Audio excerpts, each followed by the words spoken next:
आपने तो जाकर के साहब कि मैं तो इस महाभारत के युद्ध में हिस्सा ही नहीं लूंगा। तो ये तो कृष्ण पागल थे क्या? कृष्ण पागल थे जिन्होंने युद्ध लड़वाया है? बिल्कुल। तो वो बलरामाइटिस की जो रोग है हिंदुओं को, उससे हमें any religion which is interested in numbers is not a religion, it is a political ideology। तो हामिद बशानी जैसे खुद मुसलमान कहते हैं कि इस्लाम अब धर्म रहा ही नहीं, अब मजहब नहीं है इस्लाम, इस्लाम अब एक आइडियोलॉजी है जिसका उपयोग किया जाता है। ये सब हिंदुओं का रक्त पी के पोंदे बड़ी करके अपनी प्रॉपर्टियां बड़ी कर रहे हैं और विधर्मियों को बढ़ावा दे रहे हैं।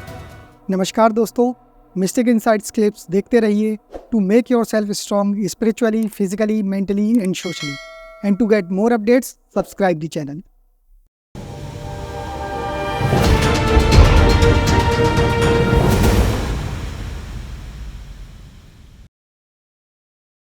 तो ये कहना कि मैं कोई डॉक्टर होकर के और हिंदू धर्म के लिए करना, उसमें कोई कॉन्ट्रडिक्शन है, कोई विरोधाभास है, मुझे नहीं लगता।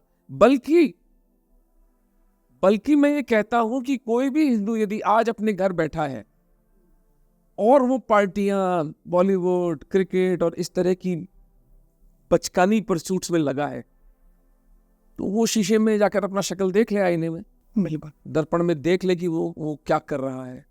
तो मैं जो कर रहा हूं वो अपवाद नहीं है, वो नियम होना चाहिए।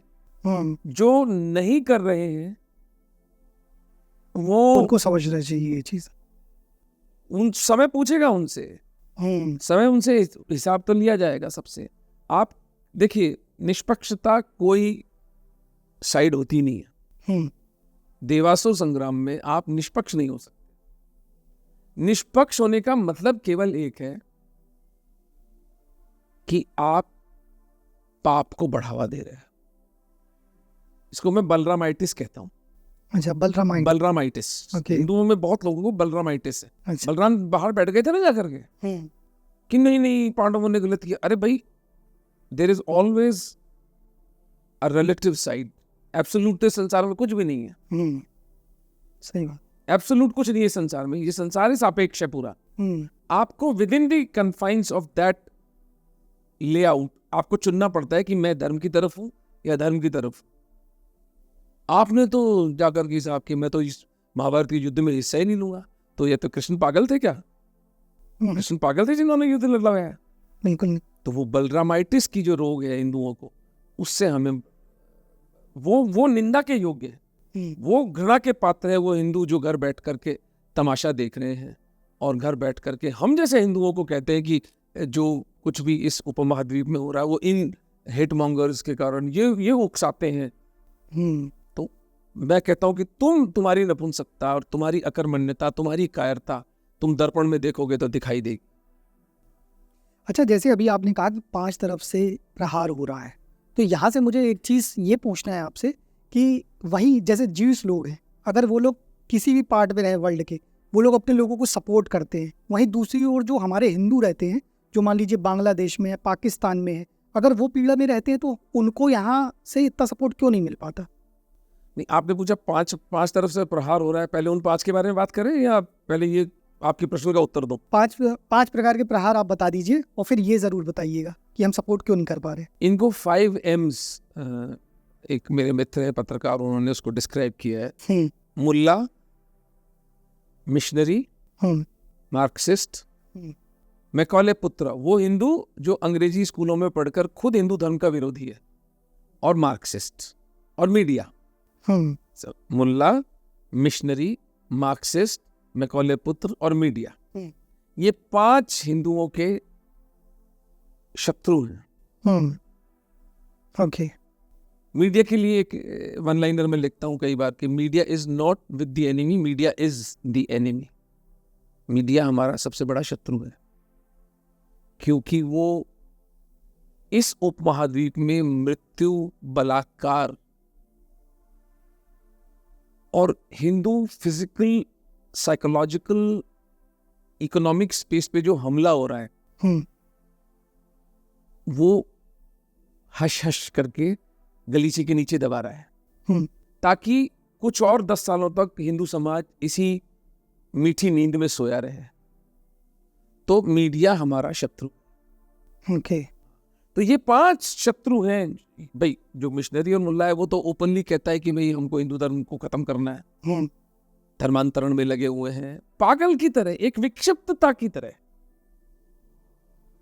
तो इसलिए सोचना पड़ेगा कि ये अपने आप को धर्म कहते हैं, लेकिन any religion which is interested in numbers is not a religion, it is a political ideology। बिल्कुल। और अब तो हामिद बशानी जैसे खुद मुसलमान कहते हैं कि इस्लाम अब धर्म रहा ही नहीं, अब मजहब नहीं है इस्लाम, इस्लाम अब एक आइडियोलॉजी है जिसका उपयोग किया जाता है अपने पॉलिटिकल गेन्स के लिए। और वो उनका आंतरिक मामला, वो जाने। हमारे ऊपर ओपनली अटैक करते हैं मिशनरीज, गांव के गांव इंडस्ट्रियल स्केल साउथ में, उड़ीसा में, झारखंड में कन्वर्ट किए जा रहे हैं। हमारे राजस्थान में ये नहीं होता है क्योंकि हमारे पास एक बहुत अच्छा समाधान है इनका। ओके। वो हम बताएंगे आपको कि बहुत प्यार, इनको वापस प्यार भेजना पड़ता है। इनको जितना प्यार हमें देते हैं उतना प्यार हम इनको दे देते, तो फिर वो समाधान अच्छा, हो लेकिन जाता। जैसे आपने मीडिया के लिए कहा तो ये बहुत बड़ा स्टेटमेंट नहीं है क्या? सारी मीडिया सब के सब, ये सब चोर हैं। अच्छा, ये एक बहुत बड़ा स्टेटमेंट नहीं, बड़ा छोटे से मतलब नहीं भाई, लेट अस टॉक फैक्ट्स। बिल्कुल। 2014 में मोदी जी प्राइम मिनिस्टर बनते हैं, तब से लेकर आज तक 550 से ज्यादा हिंदुओं की रेडिकल इस्लामिस्ट के द्वारा पॉलिटिकल मर्डर्स हुए हैं। वो सारा डेटा मैंने एक जर्नलिस्ट को पैसे देके बिठाया था। उन्होंने कहा तो उसको टेबुलेट करो।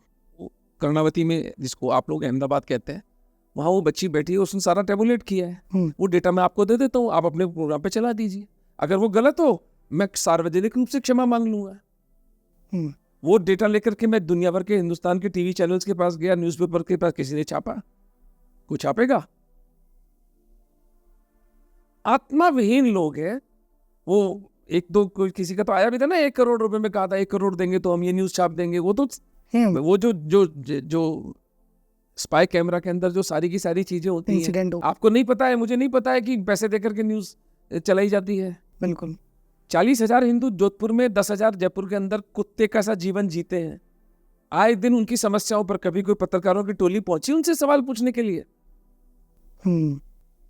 सिटीजनशिप अमेंडमेंट एक्ट इस देश की सॉवरेन पार्लियामेंट के द्वारा पास किया गया एक लॉ था। उसके खिलाफ किस मुंह से इस देश के पत्रकार लिख रहे थे और क्या आर्गुमेंट दे रहे थे? आर्गुमेंट क्या था कि जी इस लॉ के अंदर मुसलमान क्यों नहीं कवर होते हैं, इनको चौराहों पे लटका के उल्टा इनके कोड़े लगाने चाहिए। भाई अगर मुसलमानों को इस लॉ में लेना था सिटीजनशिप अमेंडमेंट में, तो 47 में बंटवारा क्यों हुआ था? सही बात। तो फिर बॉर्डर खोल दो। आप समझिए ना, ह्यूमन माइंड को विजुअल इमेज बहुत प्रभावित करती है। ये तो गिने चुने अब बेचारे 2-3 एंकर्स हैं जो अपना अच्छा काम करते हैं, और वो भी मुझे पता है कि उनकी नौकरी दांव पर लगी हुई। उनके हाथ में बेचारे बोलते हैं कि डॉक्टर ओमी जी अगर आपकी बात चलाएंगे तो नौकरी चली जाएगी। तो मैं इसलिए कहता हूं सब चोर हैं। इनमें से एक तो शायद क्रिश्चियन मिशनरीज को अपने चैनल पे प्रमोट करता है, सुबह 5 बजे से 6 बजे तक एक चैनल ओपनली क्रिश्चियन है वो तो तुमको पता नहीं है कि इस देश में क्रिश्चियंस ने क्या उपद्रव मचाया हुआ है? जो वो अभी जो आया है, जो तिरुपति देवस्थानम का जो है बोर्ड का जो प्रकरण सामने आया है, ऐसे हजारों प्रकरण हैं। ये तो एक प्रकरण जो आपको पता लग गया क्योंकि हिंदूवादी सरकार वहां आई तो उसने उस पर इंक्वायरी बिठा दी। अगर ये भाई वहां पे बैठे होते तो इसको चबा जाते इस सत्य को, पता भी नहीं था ना इतने साल से। एग्जैक्टली। तो यही मैं निवेदन कर रहा हूं कि मैं सबको चोर इसलिए कह रहा हूं क्योंकि जो व्यक्ति अपने क्राफ्ट के साथ, अपने प्रोफेशन के साथ असत्य निष्ठा, जिसे उर्दू में बेईमानी कहते हैं, बेईमानी करता है तो वो चोर है। अच्छा, अब मैं वो पूछना चाहूंगा कि हम सपोर्ट क्यों नहीं कर पाते पाकिस्तान और बांग्लादेश में जो हमारे हिंदू? क्या हम सपोर्ट का मतलब क्या करेंगे? आप नहीं, मतलब गवर्नमेंट सपोर्ट क्यों नहीं मिल रहा? वहां तो पीड़ा में है ही है ना हिंदू जो है। आई थिंक आए दिन सुनता है, इतनी चीजें सुनने को मिलती है। बांग्लादेश में ये हो गया, अभी जो बांग्लादेश में हाल ही में हुआ सरकार गिरने के बाद कितना पीड़ा दिया गया हिंदू परिवारों को। तो ये सब चीजों में मतलब हमारी गवर्नमेंट स्टैंड क्यों नहीं लेती? नहीं तो सिटीजनशिप अमेंडमेंट एक्ट क्या था? क्या कोई कांग्रेसी लाए थे क्या? बीजेपी गवर्नमेंट लाई थी। क्या था सिटीजनशिप अमेंडमेंट एक्ट? कि हम 31 दिसंबर 2014 तक भारत में आने वाले पाकिस्तानी, बांग्लादेशी, अफगानी हिंदुओं को, सिखों को, ईसाइयों, पारसी, जैन, बौद्धों को प्रेफरेंशियल नागरिकता देंगे। एक सिविलाइजेशनल कदम था। कितने हिंदुओं ने सड़कों पे आके सपोर्ट किया। शाहीन बाग जब बैठे इस देश में, दिल्ली में, सरदार और हिंदू वहां लंगर लगा के उन मुसलमानों को खाना खिला रहे थे। कोई क्यों लड़े भैया आपकी लड़ाई? हिंदूवादी होने के लिए आप हिंदू नेताओं को सुबह से शाम तक गालियां, तो कोई क्यों करेगा हिंदू धर्म की सेवा? ये एक उसका एंगल बता रहा हूं मैं आपको। मैं अभी एक पुस्तक लिख रहा हूं पाकिस्तान के हिंदुओं पर, जो महाराणा के बाद अब मेरी दूसरी पुस्तक होगी। उस पुस्तक को लिखते समय मुझे एक भयानक बोध हुआ, भयानक, डरावना। और वो ये हुआ कि आपने जो मुझे प्रश्न पूछा है, इसको मैंने आर्टिकुलेट, उसको कहता blind spot of Hindus. Pakistani हिंदुओं का और बांग्लादेशी हिंदुओं का जो नरसंहार है, वो हिंदुओं को दिखता क्यों नहीं है? क्योंकि हमारी कोई लीडरशिप नहीं है। कोई भी समाज बिना लीडरशिप के जीवित नहीं रह सकता। आप 1902 में स्वामी विवेकानंद के देहांत के बाद इनको मैं अंतिम हिंदू लीडर मानता हूं, जो सार्वजनिक रूप से कहते थे कि मैं हिंदू। श्री अरबिंदो ने अपने आप को सनातनी और वो सब कहा है, लेकिन श्री अरबिंदो चूंकि एक रेक्लूसिव संन्यास में चले गए थे, पौंडीचेरी चले गए थे, उसके बाद वो सार्वजनिक जीवन में नहीं थे। उनका जो हिंदू धर्म है वो बहुत अति बौद्धिक, सुप्रा मेंटल है, मतलब तो उसको तो हर हिंदू पढ़ ही नहीं सकता। सावरकर थे, उनको खत्म कर दिया गया। श्यामा प्रसाद मुखर्जी ने कहा कि भाई पार्टीशन को पूरा करो, उनका मर्डर कर दिया गया। आप मुझे बताएं ना, पिछले 125 साल में हिंदू नेतृत्व नाम की चिड़िया कहाँ रहती है? अगर आपको पता हो तो मुझे भी दर्शन करा दो, मैं भी प्रणाम कर लूँ उस चिड़िया को जरा। नहीं, आप बोल सही रहे हैं, लेकिन यहाँ पे एक चीज़ यहाँ पे ये पूछूंगा। आपने कहा लीडरशिप नहीं है, बिल्कुल आप सही कह रहे हैं, नहीं है। लेकिन हम लोग 100 करोड़ हैं और इतना 120 करोड़। हाँ, 120 करोड़, और इतना लोग विद्वान, मतलब विद्वान लोग हैं, मठाधीश हैं, कथावाचक हैं, मतलब कितने लोग हैं, तो फिर आखिर लीडर क्यों नहीं बन पा रहे? क्या 120 करोड़ में कोई लीडर नहीं मिल पा रहा? ये सब ठग है। ये सब हिंदुओं का रक्त पी के, तोंदे बड़ी करके अपनी प्रॉपर्टियां बड़ी कर रहे हैं और विधर्मियों को बढ़ावा दे रहे हैं। बढ़ावा दे रहे हैं। बढ़ावा, जब आप सर्वधर्म बड़ा भाव कहते हो कि सब धर्म बराबर हैं, ये प्रॉब्लम हिंदुओं की। आपने कभी किसी मौलवी को सुना है कि सब धर्म बराबर है? आपने कभी किसी पेस्टर को सुना है ये कहते हुए? आपने किसी बुद्धिस्ट साधु को सुना है कि सब धर्म बराबर है? वो अपने अपने धर्म की बात करते हैं। ये बीमारी आपको क्यों है? आपके ये तथाकथित मठाधीश, ये अधर्माचार्य, ये बड़े बड़े तोंदे और बड़े बड़े थोबड़े ले लेकर जो बैठे हैं, काजू खाते हैं हिंदुओं की मेहनत का, अरबों रुपए की प्रॉपर्टियां दबा के बैठे हैं। इनको नहीं दिख रहा है कि इस देश में क्या तांडव मचा रखा है विधर्मियों ने? वक्फ बोर्ड एक्ट पास हुआ, पीसीटीवी बिल लगभग पास होने वाला था, वो बीजेपी ने रुकवा दिया। Places of religious worship act,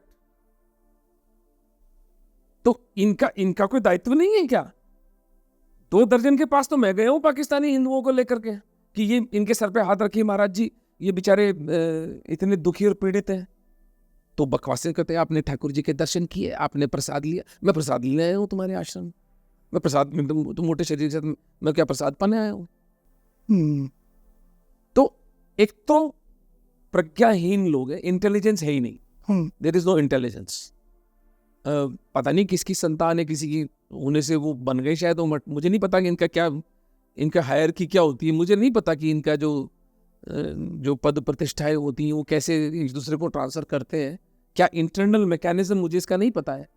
लेकिन एब्सोल्युटली इंटेलेक्चुअली डल लोग हैं और असत्यनिष्ठ भी हैं, जिसको उर्दू में बेईमान कहते हैं। कोई आत्मबल नहीं है, जो सत्य जैसा है उसको वैसा कहे। भाई आप वो, मैं कई मठाधीशों के पास में, जब अब तो मैंने पिछले 10 साल से जाना ही छोड़ दिया, पहले जब मेरी श्रद्धा थी, जब मैं जाता था, जब मैं झुकता था इनके सामने, इनके पैर भी छूता था, तो मैं जब सुनता था इनके प्रवचनों को तो सब कहते थे कि सब धर्म बराबर है, सब धर्म प्रेम सिखाते हैं। तो मैंने एक दिन से खड़े होकर पूछा, मैंने कहा आपने तुलनात्मक धर्मों का अध्ययन किया है? बात कंपैरेटिव स्टडी ऑफ रिलीजन्स किया आपने? तो उन्होंने कहा वो क्या होता है? तो मैंने कहा भाई आपने जिन धर्मों को आप अपने बराबर बिठा रहे हैं, आपने उनका कोई धार्मिक टेक्स्ट पढ़ा है? सही बात है। तो बोले नहीं हमने तो नहीं पढ़ा। तो फिर मैंने कहा आप झूठ बोल रहे हो। जब जानेंगे तभी तो बता पाएंगे बराबर है कि नहीं, पढ़ना पड़ेगा। किस अधिकार से आप जो बोल रहे हो कि सब धर्म बराबर है? और ये क्या लोग हैं? आपके सामने बैठे हैं 2 लाख 5 लाख लोग, आप अपने गीता सुनाओ ना उनको कृष्ण में लगाओ, महादेव में लगाओ, भक्ति में लगाओ, कर्म में लगाओ, जो करना है, जो भी आपकी साधना पद्धति है उसमें लगाओ। तो इंटेलेक्चुअली डल है, करप्ट है, भ्रष्ट है, और प्रॉपर्टी भयंकर वासनाग्रस्त। सबके प्रॉपर्टी डिस्प्यूट्स चल रहे हैं। अरे भाई तुम तो संसार छोड़ के निकले थे ना, ये तुम तो निवृत्ति के मार्ग पर थे, ये प्रवृत्ति के मार्ग पर कैसे आ गए?